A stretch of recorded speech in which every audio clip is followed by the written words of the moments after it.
of the other candidates right now, if let's just imagine a world where Donald Trump is not running for president in 2024, who else of the candidates that we have now would be capable or at least willing to go after the police state, in your mind? In my mind, there would be, of the rest of them, only two. I think I can guess, but tell me. Is Vivek one of them? I would say DeSantis and Vivek. Vivek, yeah. Those two. Or Vivek like cake. He was in here. We did an interview with him recently, and that was how he did it. Yes, those are the two that I would think as well. Yeah. So with Ron DeSantis, obviously because of his kind of track record as governor of Florida, we've been we've had a lot of praise for Ron DeSantis until his campaign started, and then he got a little bit. It seems like he fell into the mold of past Republican candidates that kind of distanced themselves from Trump just a little bit. And we're like, don't run away from what made you great as governor. Just be that guy. He also did not defend Trump where it was completely appropriate to defend Trump. Yep. I think that was a serious judgment error. I also think that, if I were Trump and I sailed through to the nomination, the first thing I would do, even though I don't think this is what Trump will do, is I would call Ron DeSantis. Yeah. And I would tell him, Ron, I can bring the big personality and the charisma, and I'm maybe the guy that the Republican base and the country can identify with because I speak a normal language. But you do have a ruthless operational efficiency that you brought to Florida that we need in the federal government. In other words, I'm going to ask you to go into the FBI, burrow into the bureaucracy, and root out the corruption. And then I want you to do that to 7 other institutions. So DeSantis would have a tremendous amount of scope and power.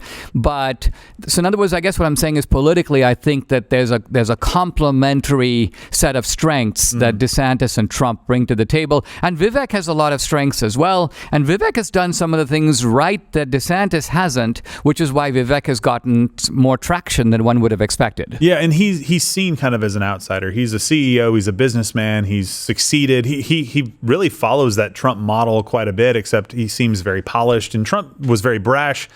Vivek seems a little bit more kind of polished in that regard, but he is kind of like, if Donald Trump is not running and you're looking for that, he seems to embody that more than any other candidate. I guess the next question is, we were only able to name 2. Why? I mean, is it just that, and I like Tim Scott. I know Nikki Haley has been a part of a lot of this stuff. Are these people too close to the forest for the trees? Are they basically not seeing the problem, not capable of fighting against the problem because they're, I guess, beholden? I don't know. My reading of it is that they are still living in the Reagan era.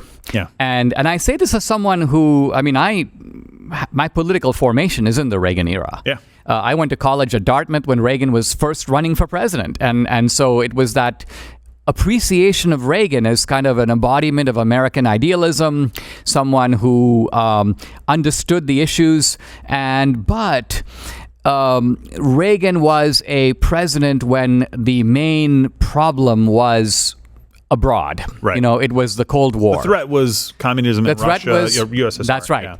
Now we are in a kind of a domestic Cold War. With a very, no less sort of fanatical adversary, to be honest.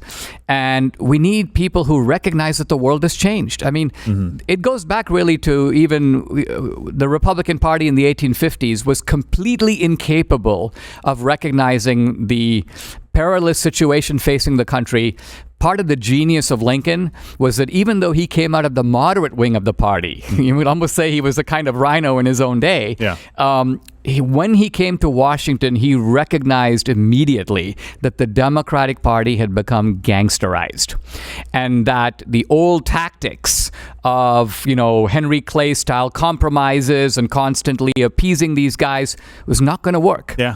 And so Lincoln's you could be describing the last 20 years right now. That's easily, right. Maybe even a little bit more than that. But we'll just pacify. It's always the Republicans' fault. It's always the Democrats' way or the highway on these bills, and we get pushed around even when we have majorities. Right.